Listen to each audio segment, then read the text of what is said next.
Alhamdulillah buku pesanan dari Kano sudah datang nih. Kita mau buka. Ada beberapa buku yang saya pesan. Mudah-mudahan bisa kelihatan ya bukunya apa aja.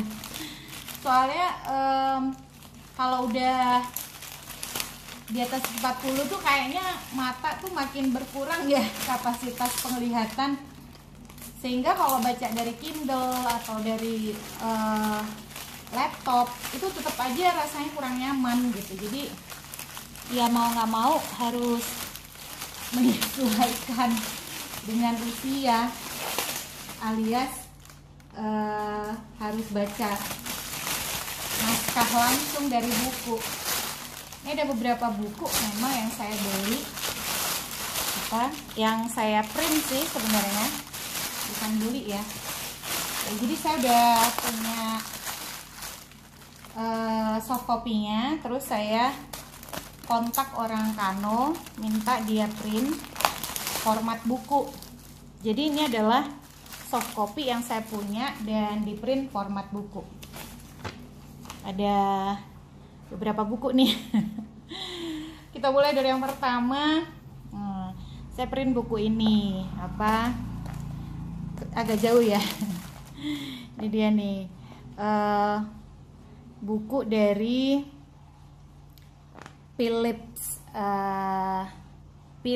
Philippe Nonet sama Philip Celsik, Toward Responsive Law and Society in Transition.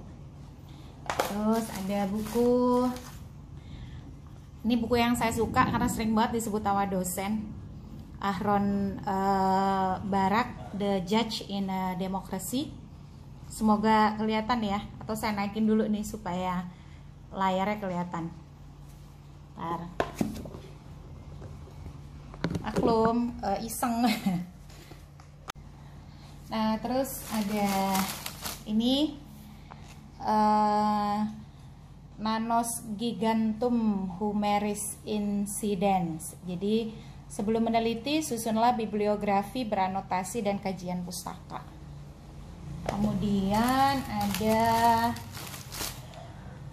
nih, Electoral Laws and Their Political Consequence. Editornya Bernard Grofman sama Aaron Leibhardt. Jadi ini buku. Tuh, jadi kemudian ada buku ini, semoga bisa kelihatan ya, judulnya Guidelines for reviewing a legal framework for elections. Terus saya juga print disertasi nih yang judulnya Lords of Democracy. Ini sebenarnya bukan disertasi, ini jurnal The Judicialization of Pure Politics in the United States and Germany dari Profesor Russell E. Miller. Kemudian A Political Court. Kenapa saya banyak bukunya itu soal politik dan kekuasaan kehakiman, karena saya bahas ini untuk penelitian saya. Lalu yang berikut ada ini dia, ini disertasi. Jadi mudah-mudahan bisa kelihatan ya. Disertasinya itu judulnya ini Due Process, Fair Play and Excessive Partisanship, A New Principle for Judicial Review of Election Laws.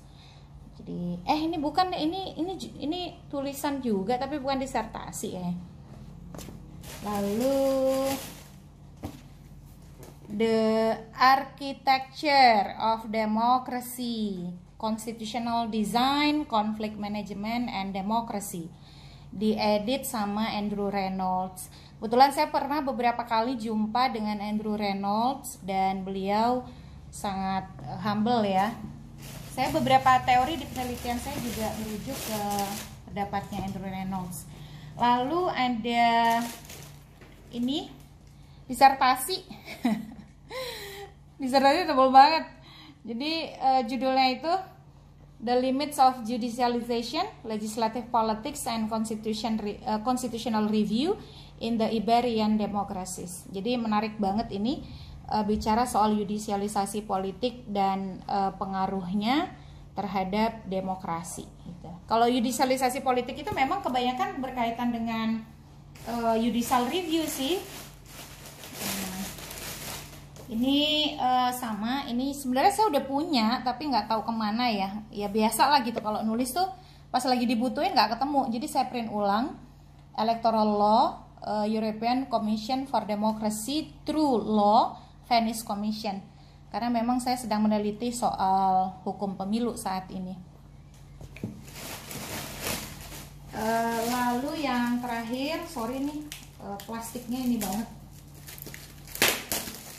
Ini salah satu strategi sih kalau kita punya soft copy banyak gitu dan kita agak susah baca langsung. Nah, ini disertasi juga dari Miguel Angel Lara Otaola di University of Sussex, Inggris ya. When, where, and under what condition are election results accepted? A comparative study of electoral integrity.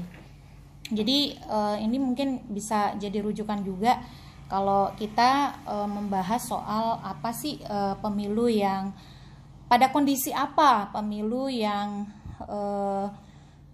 hasil pemilu itu bisa diterima gitu, hasilnya itu bisa diterima.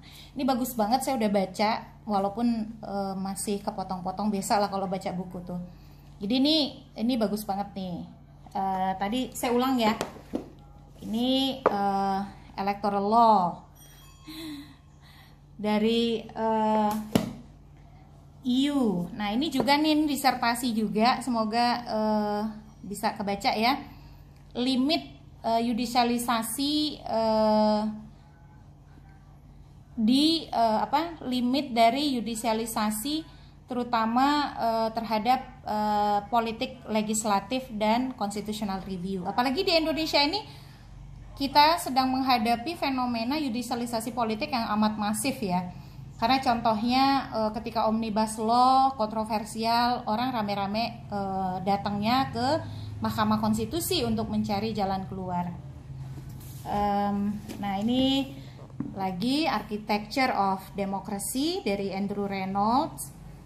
Kemudian ini dia, mudah-mudahan bisa kebaca, Due Process, Fair Play and Excessive Partisanship, a New Principle for Judicial Review of Election Law.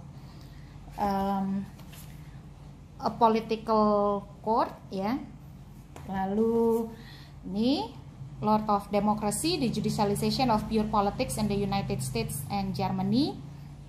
Kemudian panduan untuk melakukan review terhadap kerangka hukum pemilu. Ini saya sampai print karena terkait dengan kondisi kita hari ini ya, dimana revisi undang-undang pemilu terkatung-katung karena bertemunya dua kepentingan elit, yaitu pemerintah dan partai politik. Dan ini electoral laws and their political consequence. Ini bagus banget bukunya. Ini tadi yang ini. Terus tadi law in the transition sama yang tadi ya, ini ya. Law and society in transition sama ini dia. Aharon Barak, The Judge in Democracy. Jadi buku Aharon Barak ini banyak banget diceritain sama dosen saya, Profesor Sulistyowati, dan memang bukunya bagus banget gitu. Selain buku-buku, saya sudah ada beberapa buku lain, tapi ini yang saya akan agendakan untuk baca dalam beberapa hari ke depan. Share buku baru yang kamu punya dan kenapa kamu baca buku itu ya. Saya tunggu dan sampai ketemu di kesempatan berikut. Kalau ada buku baru lagi, sebenarnya ini buku lama sih, tapi baru